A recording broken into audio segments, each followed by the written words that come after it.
तो हम लोग शुरू करें जीएस में कुछ। तो जीएस में क्या चल रहा था? जीएस में उस समय जो चल रहा था वो आपका इकोनॉमिक्स चल रहा था। मॉडर्न में कांग्रेस शुरू करना था, भारतीय राष्ट्रीय कांग्रेस। भारतीय राष्ट्रीय कांग्रेस के पहले के जो संगठन है वो हो चुके थे। इकोनॉमिक्स में पंचवर्षीय योजना अभी छूटी पड़ी है, तो उसको आज कंप्लीट कर लिया जाए। कहाँ तक हुआ था? उसमें जो हुआ था, हमें जहाँ तक लगता है कि छठवीं पंचवर्षीय तक हुआ था। छठवीं पंचवर्षीय का काल आप जानते ही हैं। छठवीं के बाद सातवीं पंचवर्षीय योजना, सातवीं पंचवर्षीय योजना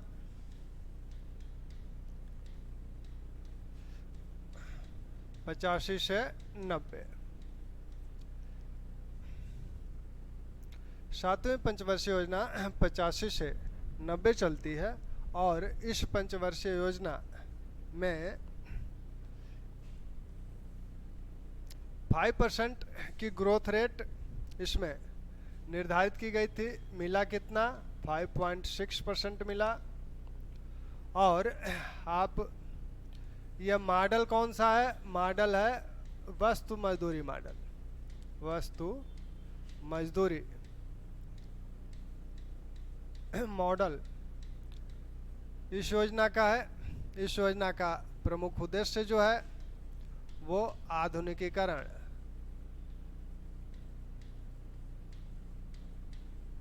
आधुनिकीकरण है। आधुनिकीकरण जो है, इसकी सबसे पहले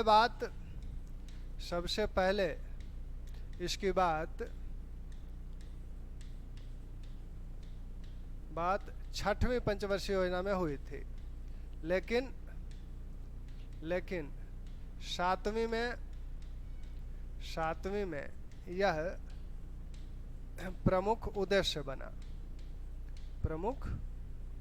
उद्देश्य बना। और इसी योजना की एक खासियत और है कि इसमें उदारीकरण की बात की गई।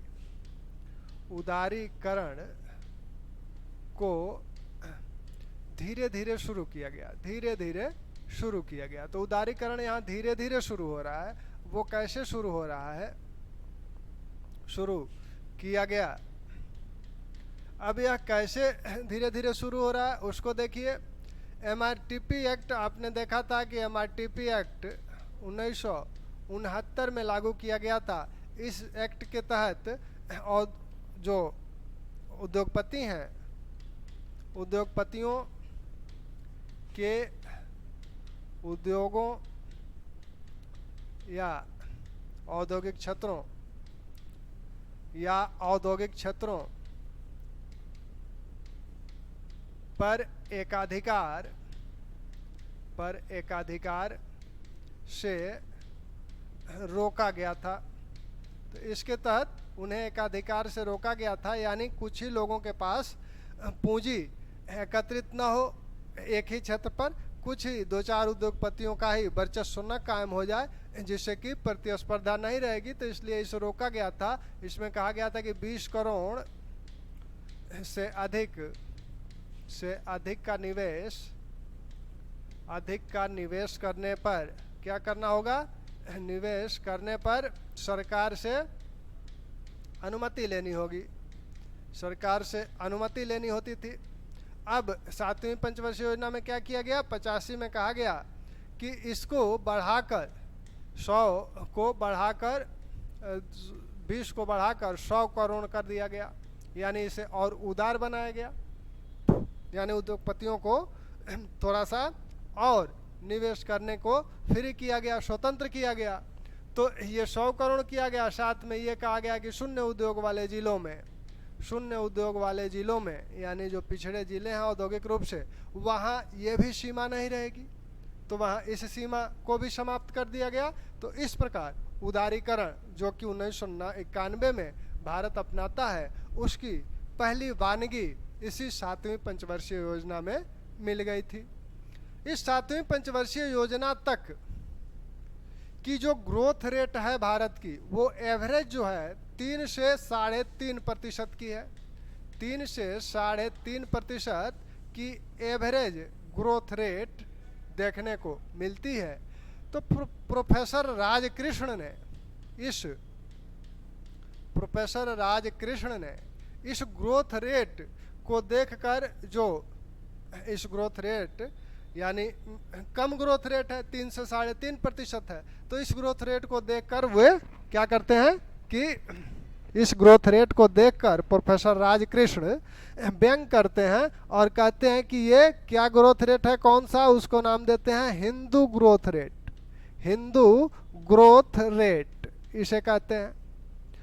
इस 3-3.5% की मिनिमम का जो कम ग्रोथ रेट है उस पर व्यंग करते हुए कहते हैं कि यह हिंदू ग्रोथ रेट है। तो हिंदू ग्रोथ रेट इसे नाम देते हैं। आगे चलकर अरुण शौरी इस ग्रोथ रेट को समाजवादी ग्रोथ रेट नाम देते हैं। इस ग्रोथ रेट को अरुण शौरी समाजवादी ग्रोथ रेट नाम देते हैं। तो इस पंचवर्षीय योजना में ही प्रोफेसर राजकृष्ण ने हिंदू ग्रोथ रेट कहा था। अब तक की जो पंचवर्षीय योजनाएं थी उनका जो एवरेज ग्रोथ रेट था वो 3 से 3.5% था, उसी को उन्होंने हिंदू ग्रोथ रेट कहा। अगर कहा जाए कि हिंदू ग्रोथ रेट, भारतीय ग्रोथ रेट को किसने संज्ञा दी थी, तो प्रोफेसर राजकृष्ण हैं, और अरुण शौरी ने इसे समाजवादी ग्रोथ रेट नाम दिया था, समाजवादी ग्रोथ रेट कहा था। तो समाजवादी ग्रोथ रेट किसने कहा? अरुण शौरी ने कहा। और हिंदू ग्रोथ रेट किसने कहा? तो प्रोफेसर राजकृष्ण ने कहा। अब यह जो काल है 7वीं पंचवर्षीय योजना का 85 से 90 का काल है।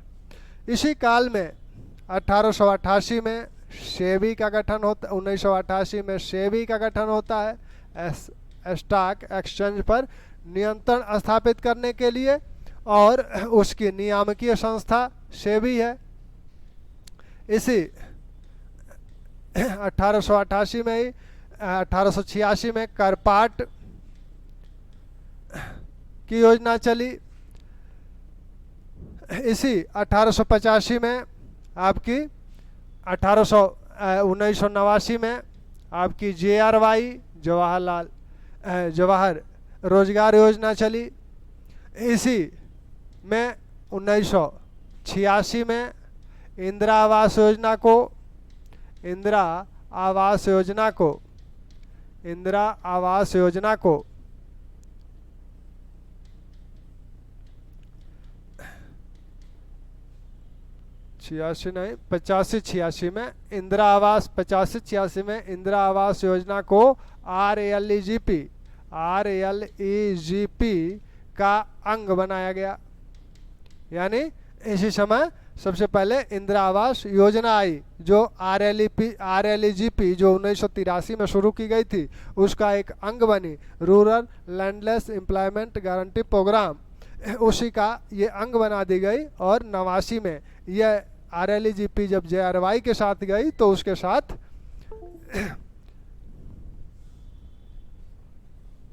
कहाँ से, अच्छा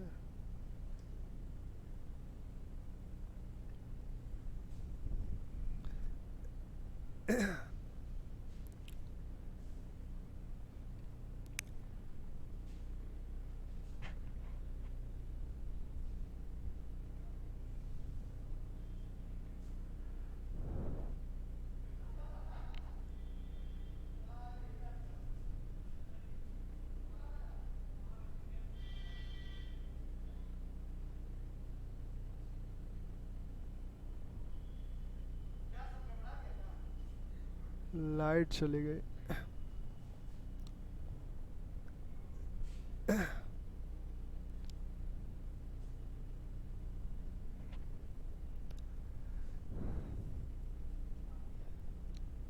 आंधी आ गई, हाँ हो गया, चलो। हाँ, तो क्या कहा जा रहा था कि 7वीं पंचवर्षीय योजना में ही इंदिरा आवास योजना 1985 इंदिरा आवास योजना को RLEGP का अंग बनाया गया। RLEGP जब 89 में JRY के साथ गई, RLEGP जब 1989 में GRY के साथ गई, यानी GRY की पहली बार शुरुआत 89 में हुई, RLEGP को GRY में लाया गया, तो इस तरह से GRY में इंदिरा आवास योजना भी चली गई। बाद में चल के इसको अलग किया जाता है। तो ये आपकी 7वीं पंचवर्षीय योजना रही। 8वीं पंचवर्षीय योजना, 8वीं पंचवर्षीय योजना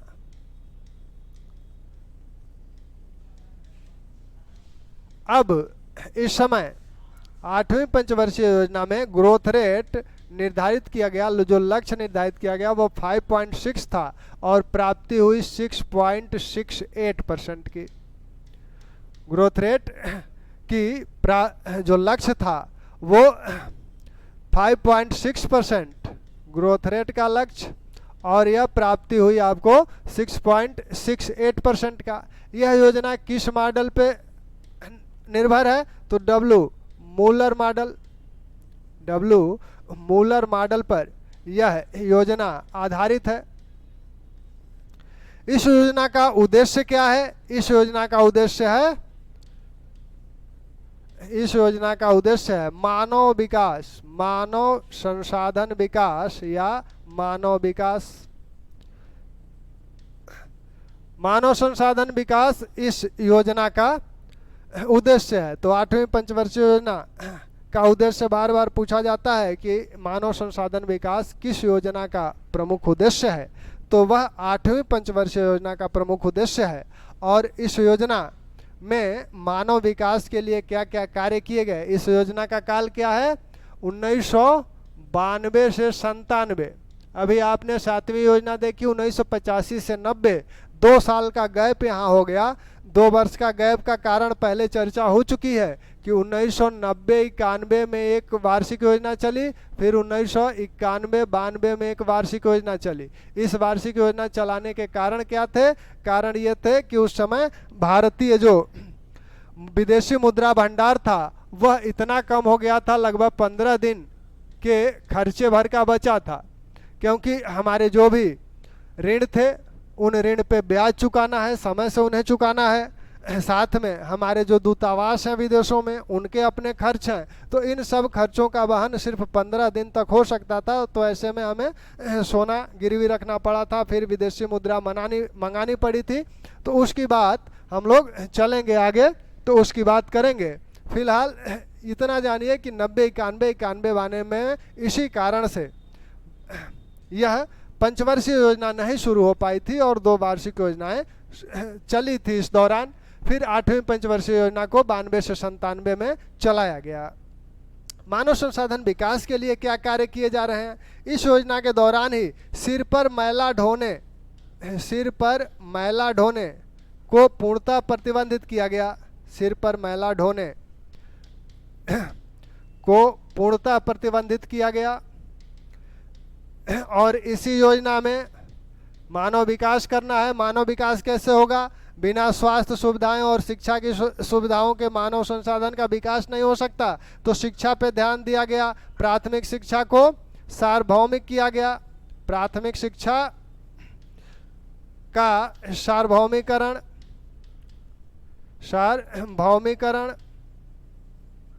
और 15 से 35 वर्ष के लोगों की निरक्षरता को दूर करना, लोगों की निरक्षरता दूर करना था।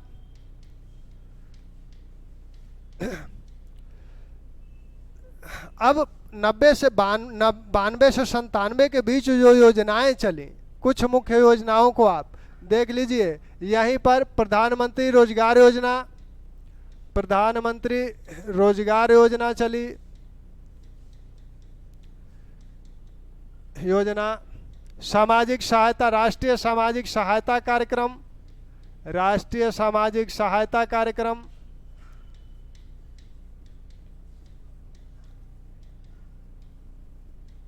तो ये कुछ महत्वपूर्ण योजनाएं हैं। इनकी बात आगे योजनाओं में, इसके बाद जो टॉपिक होगा पंचवर्षीय योजनाओं के बाद, उसमें इन्हीं योजनाओं की बात होनी है। तो 8वीं पंचवर्षीय योजना के जो मुख्य तथ्य हैं वो क्या हैं? मुख्य तथ्य ये हैं कि डब्ल्यू मूलर मॉडल पर आधारित पंचवर्षीय योजना है। उद्देश्य है मानव संसाधन विकास। सिर पर मैला ढोने को पूर्णतः प्रतिबंधित किया जाता है। प्राथमिक शिक्षा का सार्वभौमिकरण, 15 से 35 वर्ष के लोगों को की निरक्षरता को समाप्त करना इस योजना के प्रमुख ध्येय रहे हैं, उद्देश्य रहे हैं। जो प्रमुख योजनाएं चली, प्रधानमंत्री रोजगार योजना, राष्ट्रीय सामाजिक सहायता कार्यक्रम, इसमें कई योजनाएं चली, वृद्धावस्था पेंशन वगैरह सब इसी में है। अब हम लोग 9वीं पंचवर्षीय योजना को अगर देखें तो 9वीं पंचवर्षीय योजना,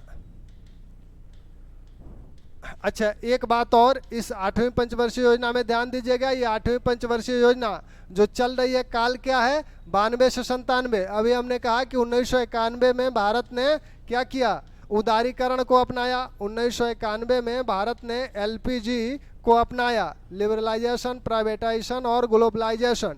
उदारीकरण, निजीकरण और वैश्वीकरण की अवधारणा को भारत ने इसी समय अपनाया।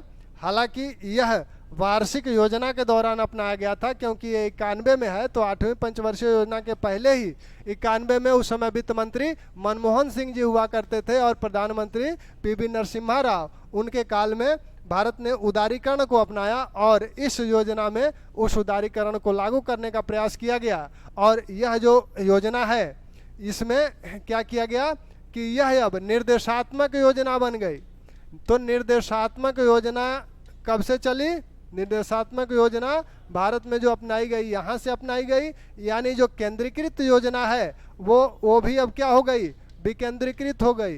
केंद्रीकृत योजना भी अब किस में बदल गई, विकेंद्रीकृत योजना में। ठीक, तो ये सब 8वीं पंचवर्षीय योजना में ही हो रहा है। आगे हम लोग देखेंगे कि भारत में सबसे ज्यादा कृषि की ग्रोथ रेट इसी 8वीं पंचवर्षीय योजना में मिली है। अब तक भारत में कृषि की ग्रोथ रेट जो है वो 4.56% इसी योजना में मिली हुई है। अभी बात करेंगे कि किस योजना में सर्वाधिक मिली और किस में सबसे कम मिली।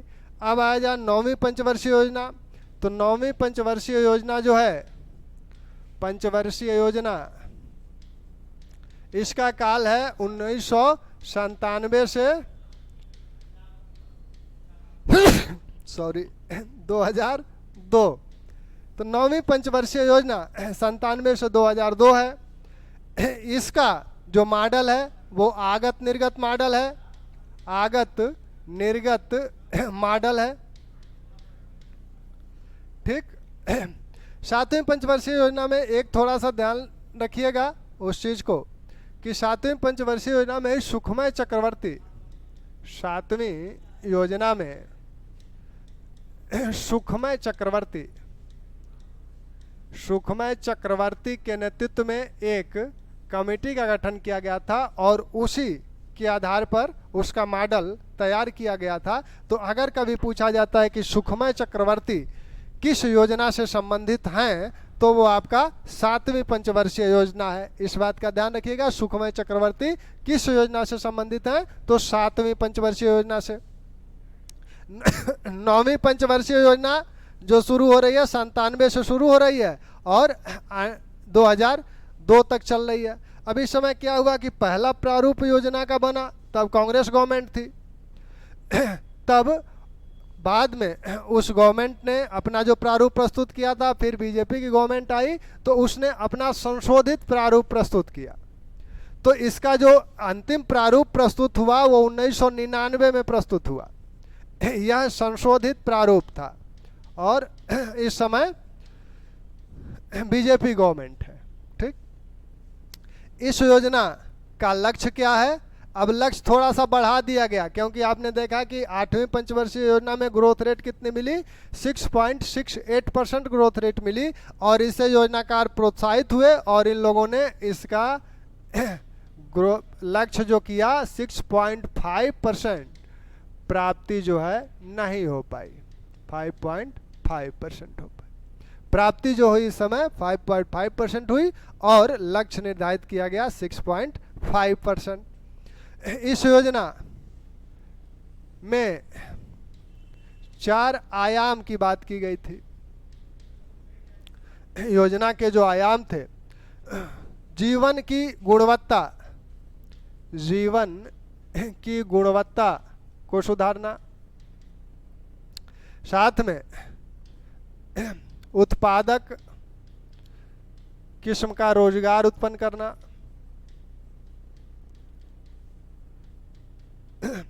उत्पादक किस्म का रोजगार उत्पन्न करना, साथ में यहाँ पर ऊर्जा पर भी बल दिया जा रहा है। तो इस योजना में उत्पादक किस्म के रोजगार और जीवन की गुणवत्ता के साथ आपके ऊर्जा पर भी ध्यान दिया गया। हालांकि ऊर्जा लगभग सभी योजनाओं में प्रमुख परिव्यय का प्रमुख क्षेत्र रहा है। 12वीं पंचवर्षीय योजना में रह रहा है। 12वीं पंचवर्षीय योजना में सबसे ज़्यादा धन खर्च हुआ वो सामाजिक क्षेत्र पे हुआ, सामाजिक सेवाओं पे हुआ। इस योजना में ही क्या कहा गया कि अगले 10 वर्ष में हमें क्या करना है, खाद्यान्न को दोगुना करना है। अगले वर्ष 10 वर्ष में खाद्यान्न उत्पादन दोगुना करना है। और इसी में कहा गया कि एक राष्ट्रीय जल नीति होनी चाहिए। राष्ट्रीय जल नीति बनाने की बात इसी पंचवर्षीय योजना में किया जाता है। तो ये आपकी 9वीं पंचवर्षीय योजना, 9वीं पंचवर्षीय योजना से संबंधित जो विभिन्न योजनाएं चलाई गई उन योजनाओं को बाद में बात होगी। फिर भी ध्यान रखिए 1999 में आपकी चली स्वर्ण जयंती ग्राम स्वरोजगार योजना, और इसी समय आपकी 2000 में प्रधानमंत्री ग्रामोदय योजना, ऐसे ही अंत्योदय योजना, 1999 में अन्नपूर्णा योजना। तो यहाँ आप लिख सकते हैं स्वर्ण जयंती ग्राम स्वरोजगार योजना चली, अंत्योदय योजना चली 2000 में। इसके पहले 99 में अन्नपूर्णा चली थी, अन्नपूर्णा चली। ग्रामोदय योजना, प्रधानमंत्री ग्रामोदय योजना 2000 में। तो इस प्रकार से कई योजनाएं इस काल में चलाई गई। 9वीं चल रही थी ना, 10वीं पंचवर्षीय योजना। 10वीं पंचवर्षीय योजना का काल, 10वीं योजना का काल ये 2002 से 2007 के बीच चलती है। इस योजना, अच्छा 9वीं और 10वीं का प्रमुख उद्देश्य एक ही है, वो है आपका सामाजिक न्याय के साथ विकास। तो 9वीं और 10वीं का दोनों का उद्देश्य जो है यही है, सामाजिक न्याय के साथ विकास। इसका मॉडल क्या है? इसका मॉडल है आपका विस्तारित आगत निर्गत मॉडल। विस्तारित आगत निर्गत मॉडल, आगत निर्गत मॉडल। इस योजना का लक्ष्य ग्रोथ रेट का क्या है? ग्रोथ रेट लक्ष्य इसका 8% निर्धारित किया गया। 8% निर्धारित किया गया। प्राप्ति कितनी हुई? प्राप्ति हुई 6.7%। प्राप्ति हुई 6.7%। लगभग योजना ने अपने लक्ष्य को प्राप्त करने का प्रयास किया। इसमें कुछ सूत्रों की बात, कुछ पहल इसमें की गई। पहल क्या की गई कि इसमें कहा गया कि सार्वजनिक क्षेत्र में विनिवेश, सार्वजनिक क्षेत्र में विनिवेश को बढ़ावा देना, साथ में ऊर्जा सुधार, केंद्र और राज्य के वित्तीय घाटे को नियंत्रित करना, साथ में कृषि, लघु उद्योग के व्यापार में कोई बाधा उपस्थित होती है व्यापार में आने वाली बाधाओं को कानून सुधार के माध्यम से दूर करना, प्रशासनिक सुधार इन पर इस 10वीं पंचवर्षीय योजना में ध्यान दिया गया। यह भी कहा गया कि यह अफवाह जो फैली हुई है कि बाहरी पूंजी हमारे देश के उद्योगों के लिए हानिकारक है, यह जो भ्रम है इसको भी दूर करना है। यानी जो हमारी एफडीआई है या बाहरी पूंजी है वह देश के उद्योगों को नुकसान नहीं पहुंचाती है। यह ऐसा नहीं है कि ये राष्ट्रहित में नहीं है, इस भ्रम को भी इस योजना में दूर करना था। 11वीं पंचवर्षीय योजना आपकी कब से कब तक चलेगी? 11वीं पंचवर्षीय योजना 2007 से 12 तक चलेगी। इस पंचवर्षीय योजना के जो लक्ष्य हैं ग्रोथ रेट का वो कितना है? इसमें भी ग्रोथ रेट आपकी 9% रखी गई। प्राप्ति कितनी हुई? 7.8%। अब तक जितनी योजनाएं हैं सबसे अधिक ग्रोथ रेट इसी 11वीं पंचवर्षीय योजना में प्राप्त हुई है। 7.8% ग्रोथ रेट अन्य किसी योजना में नहीं प्राप्त हुई थी। तो सर्वाधिक ग्रोथ रेट हालांकि अपने लक्ष्य से कम है, फिर भी यह सर्वाधिक ग्रोथ रेट अब तक की है। मॉडल क्या है? मॉडल यह है कि योजना आयोग के निर्देश पत्र पर आधारित है। योजना आयोग के निर्देश पत्र पर आधारित है। और इस योजना में क्या कहा गया? इस योजना में राष्ट्रीय जल नीति इसमें बनी थी 10वीं में, 9वीं में और 10वीं में जो है यहाँ कहा गया था। 9वीं में एक बात ध्यान रखिएगा कि 10 वर्ष में खाद्यान्न उत्पादन को दोगुना करना है। और 10वीं में कहा गया कि 10 वर्ष में, 10वीं में एक बात और लिख लीजिएगा, 10वीं में कहा गया कि 10 वर्ष में क्या करना है? जो प्रति व्यक्ति आय है, आय को दुगुना करना है। तो 10वीं में आय को दुगुना करने की बात कही गई थी, 9वीं में खाद्यान्न उत्पादन को दुगुना करने की बात कही गई। 11वीं पंचवर्षीय योजना जो आपकी है वह 7 से 12 के बीच चलती है। ग्रोथ रेट का लक्ष्य इतना है, प्राप्ति इतनी हो रही है और योजना आयोग के निर्देश पत्र पर आधारित है। जो प्रमुख उद्देश्य है वो प्रमुख उद्देश्य 11वीं का प्रमुख उद्देश्य जो है वो क्या है? वो है समावेशी विकास। तो भारत में पहली बार समावेशी विकास की बात किस योजना में की गई? तो वह इंक्लूसिव डेवलपमेंट की बात, समावेशी विकास की बात सबसे पहले 11वीं पंचवर्षीय योजना में की गई। समावेशी विकास का अर्थ क्या है, मतलब क्या है? समावेशी विकास का मतलब है कि विकास में सबको भागीदार बनाना। यानी विकास में जितने अगर उपेक्षित वर्ग है वह भी विकास के लाभ को प्राप्त कर सके, इसलिए समावेशी विकास की अवधारणा या कल्पना इसमें लाई गई। शिक्षा, स्वास्थ्य, जलापूर्ति आदि पर विशेष ध्यान दिया गया।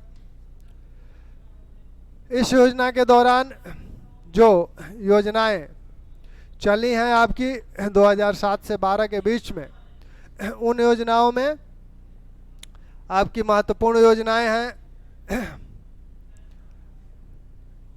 हालांकि यह योजना आपकी 10वीं में चल चुकी है। 10वीं में आपकी योजना है नरेगा, ये 10वीं में शुरू हो चुका है। अब 12वीं योजना को देखिए। 12वीं योजना का काल 2007 से 12 है। इसका जो लक्ष्य है ग्रोथ रेट का वो है आपका 8%। प्राप्ति मानी जाती है 6.7% हुई। यह किस आधार पे, किस मॉडल पे है? यह भी योजना आयोग के निर्देश पत्र, आयोग के निर्देश पत्र पर आधारित है। ठीक। इस 12वीं पंचवर्षीय योजना में कुछ ऐसे लक्ष्य रखे गए, जैसे आपको ये कहा गया कि इस समय हमें 5 करोड़ रोजगार देना है। 5 करोड़ नए रोजगार का सृजन करना एक लक्ष्य था। साथ में कहा गया कि 30,000 मेगावाट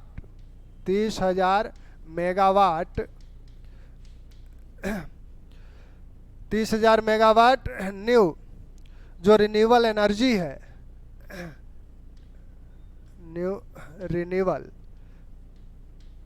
एनर्जी, ऊर्जा या एनर्जी का उत्पादन करना है। यानी जो आपकी सौर ऊर्जा है, पवन ऊर्जा है, इनका उत्पादन 30,000 मेगावाट का लक्ष्य रखा गया। साथ में यह कहा गया कि आपको 2005 में जो कार्बन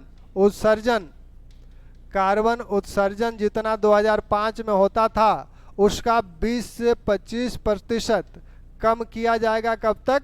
2020 तक। तो ये भी लक्ष्य इस योजना के साथ जुड़ा हुआ है। तो ये आपकी 12वीं पंचवर्षीय योजना है। विभिन्न योजनाएं इस दौरान चली हैं, जबकि जनधन योजना या स्वच्छता योजना या आपकी अन्य जो योजनाएं जो चलाई गई हैं उनकी बात अभी किया जाएगा। बेटी बचाओ बेटी पढ़ाओ योजना, तो अभी जो योजनाएं हैं, नई योजनाएं, वो सब इस योजना में शामिल है। योजना आयोग ने एक काम ये किया था कि धनों का बंटवारा, क्योंकि ये अलॉटमेंट करता था, वित्त का फाइनेंस अलॉटमेंट इसके द्वारा किया जाता था। जो राष्ट्रीय योजनाएं थी राज्यों में लागू की जाती थी, तो राज्य कितना हिस्सा देगा, केंद्र का कितना हिस्सा होगा, इस तरह का कार्य योजना आयोग द्वारा किया जाता था। तो योजना आयोग यह कार्य मनमाने तरीके से नहीं करता था। योजना आयोग ने इसके लिए 2 फार्मूले बनाए थे। एक फार्मूला गाडगिल फार्मूला है, गाडगिल फार्मूला, और दूसरा फार्मूला प्रणब मुखर्जी फार्मूला। तो इसी फार्मूले के तहत फाइनेंस का अलॉटमेंट होता था। तो अगर इन फार्मूलों में क्या था उसको अब पूछना प्रासंगिक नहीं है, अब नहीं पूछा जाएगा। तो ये बात जरूर ध्यान रखिए कि गाडगिल फार्मूला किससे संबंधित है या प्रणब मुखर्जी फार्मूला किससे संबंधित है। तो यह राज्यों को धन आवंटित करने के संदर्भ में योजना आयोग द्वारा बनाया गया फार्मूला है। इस फार्मूले में राज्य की जनसंख्या देखी जाती थी, राज्य का जनघनत्व देखा जाता था, राज्य की कर कितनी प्राप्त हो रही है वो देखा जाता था, कर प्रशासन कितना सुदृढ़ है वो देखा जाता था। इन चरों पर बांटा जाता था। योजना आयोग ने 2000 में एक कमेटी का गठन किया था, 17 सदस्यीय कमेटी, श्याम प्रसाद गुप्ता कमेटी का गठन किया गया था। 17 सदस्यीय कमेटी थी। इस कमेटी ने 2003 में अपनी रिपोर्ट दी। 2000 में यह कमेटी गठित की गई थी। 2003 में इसने अपनी रिपोर्ट दी कि 2020 का भारत कैसा हो, 2020 का भारत कैसा हो। तो इसकी रिपोर्ट के आधार पर योजना आयोग ने इंडिया 2020 की बात की। तो इंडिया 2020 में क्या होगा, भारत 2020 में कैसा होगा, तो उसमें कहा गया कि 2020 का भारत जो है, इसमें जीडीपी में जो विभिन्न क्षेत्रों का हिस्सा है, इस समय 6% हिस्सा कृषि का रह जाएगा, 40% हिस्सा उद्योग का होगा और 60% हिस्सा आपका सेवा क्षेत्र का होगा। अभी ये हिस्सा कितना है? अभी हिस्सा लगभग 19%, 19-20 में या 17% के आसपास था। अब इस समय जो कोविड के चलते यह हिस्सा बढ़ गया है, क्योंकि उद्योगों का उत्पादन नहीं हो पाया, तो कृषि का हिस्सा जीडीपी में बढ़ गया। तो 19% के आसपास है, ये हिस्सा आपका 27% के आसपास है, और 100 में से घटा लीजिए इनको, जितना शेष बचे वो आपका सेवा क्षेत्र का हिस्सा है। तो यह कहा गया कि 6%, 34% और 60% 2020 का जो भारत होगा उसमें होगा। अन्य लक्ष्य भी निर्धारित किए गए कि 100% साक्षरता प्राप्त कर लेनी है। जो लोगों की आय है, लोगों की आय को 2020 में 4 गुना कर देना है। 2020 तक आय कितनी हो जाए, 4 गुना कर देनी है। तो इस प्रकार के 2020 के लक्ष्य रखे गए। तो हम लोगों ने योजना से संबंधित जितने प्रश्न आपके बनेंगे वो सारी बातें हो गई पंचवर्षीय योजनाओं से संबंधित। अब इसके बाद हम लोग योजनाओं, जो गरीबी और बेरोजगारी निवारण योजनाएं हैं या अन्य योजनाएं हैं, उनकी बात 1-2 लेक्चर में पूरा कर लेंगे। ठीक, चलिए पढ़ते रहिए, मस्त रहिए। धन्यवाद।